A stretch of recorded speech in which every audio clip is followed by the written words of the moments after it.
All right. This is my favorite. Well, there's another guy I know personally since he's been a friend of my son since kindergarten. He's my favorite. My second favorite Western Carolina student, James, because James, although he's not a Christian, which I hope he will be one day. Is that possible? Possible? There's always a possibility. Yeah, there's always a possibility. I hope sooner rather than later. But James is one of the few people out here at Western Carolina who actually has a thirst for knowledge, who's actually respectable and very fun-loving. Look at that shirt. Look at that shirt. This is a fun guy. James, impress the people. What is your question? He's already, and let me just tell you, even if this one's a dud, he's already had several really, really good questions. This guy's awesome. Ladies, you know, he's gonna accomplish great things. Keep an eye on him. All right, James, what is your question? Don't let me down. A hypothetical that leads up into a question. All right. A person commits a sin, but they do not know it is a sin. Would you say that it's the Christian's duty to inform the person that it is a sin? I would say so. Yeah. Actually, the Bible talks about that. And there was. Let me here. You hold it on me. I trust you. I trust James to hold my camera. See, the Bible actually talks about that. Actually, drawing a blank on who was, I think it was in the book of Acts, and there was some people, there was a new convert who was actually teaching some people. He was teaching people certain things, certain doctrine and all. And I may be wrong, I apologize if I'm wrong, I'm thinking it may have been Priscilla and Aquila that set them straight. It might have been Paul, I'm not sure, I apologize, I'm drawing a blank right now. But someone who had been a Christian a little bit longer actually set him straight, kind of set his doctrine straight, and showed him a better way. And he received it. He received that correction. That was awesome. So he was doing the best he could with the knowledge that he had. I mean, the church hadn't formed. They didn't have a New Testament to read, you know, so give the guy a break. But they helped him and set him straight in love. So yeah, you know, like a good example, James, would be me with Halloween. When I became a Christian when I was 20, my wife and I actually met at a Halloween party before either of us were Christians, believe it or not. I was dressed up as a David Bowie character. Nice. Look up Screamin' Lord Byron. That's what I looked like when I met my wife. She still married me. We met at a Halloween party. I always liked Halloween, and actually for several years after becoming a Christian, I still did Halloween because to me it was fun, you know, give kids candy, scare kids, you know, it was just silly, goofy fun. And I'm like you know, I like to be goofy and silly. But then actually some people started working on me about that, and at first I was kind of hesitant, and then I kind of looked up kind of the origin of Halloween, very, very wicked, very evil. And once I came to the knowledge, a better knowledge of what Halloween really was about and its origin, I actually received that correction, and we don't celebrate Halloween anymore. I still have a great time in my life. I just don't need to celebrate Halloween. Still like candy a lot, but I don't have to celebrate Halloween because I don't want to be a part of anything that's wicked. So that's a good example. Someone helped me and set me straight, and I learned a better way, and I received it. Did you have a particular example that you wanted to mention? Hypothetical. Question to that is, if somebody was sinning that you and me both know that they are committing a sin, if we knew them, but they are isolated from any possible way of knowing that it is a sin. What do you mean? Like, give me an example. I'm not sure what you're talking about. Like somebody on some deserted island or something? Yes, let's say a deserted island. Some people are on a deserted island. They want to be good Christians, and they try their best, but they are doing something that they do not know is a sin, but it is a sin. Like, give me an example of what they could be doing that they wouldn't know is a sin. Because if it's like, you know, murdering people or something, that should be pretty obvious. But we could talk about moral relativism in a different context, but we're going to say that they understand our morality. And speak loudly so people can hear. You're brilliant, so I want people to hear you're brilliant. What would be a sin that would not be easily identifiable as a sin? Perhaps looking at another woman with lustful gaze. Okay. Perhaps they do not know that that is a sin. God's opinion of those people. Yeah, well, God has given, here you go, God has given all men everywhere, at minimum, 2 ways by which to know Him, and that's conscience and creation.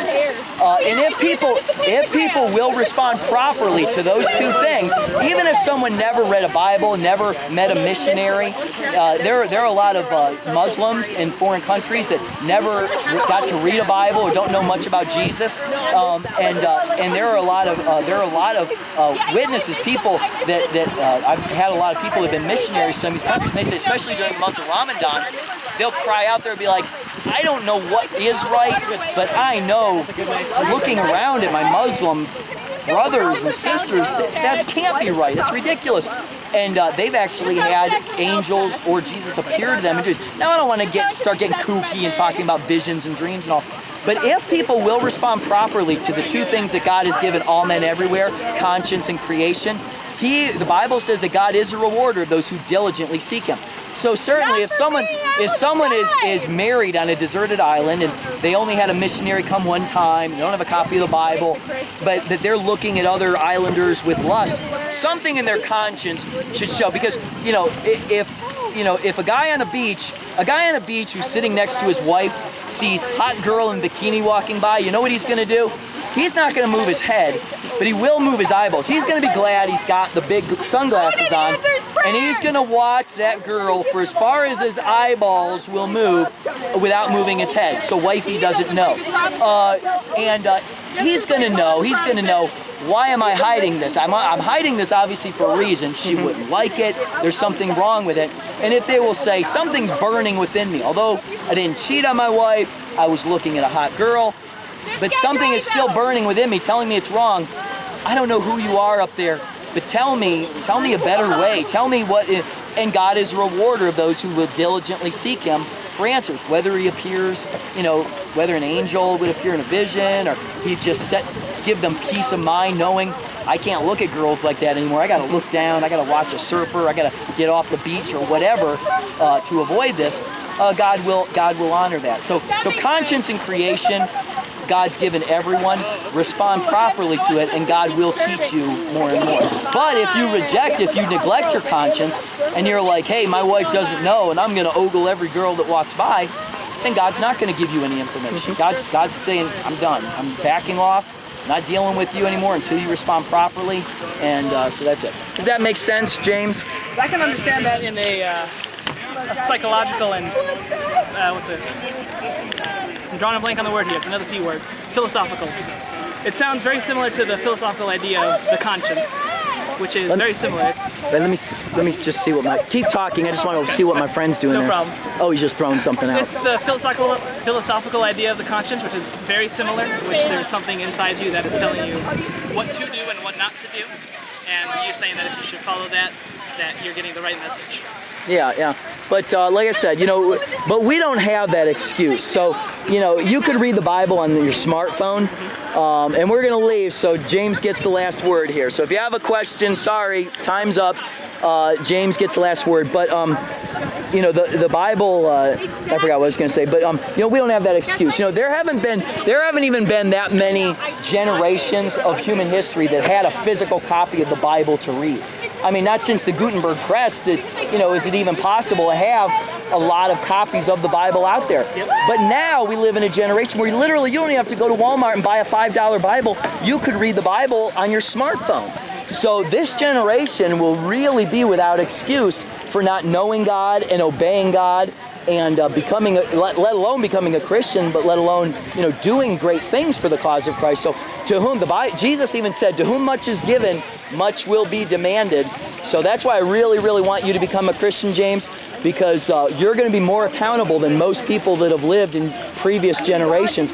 You're in the Bible Belt of America in the 21st century.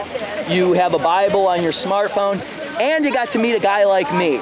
So that makes you very, very accountable before God. So let me get the handshake here. One of my favorite sinners there, James. I hope I get to see you again. It was honestly a pleasure. And thank you. And I gave you my card. Did I give you my card? Yeah, both of them. With my YouTube channel on it? Or let me see. Oh wait, I gotta give you one more thing so you can watch this. So signing off, thank you, James, for restoring my faith in the Western Carolina students. Thank you.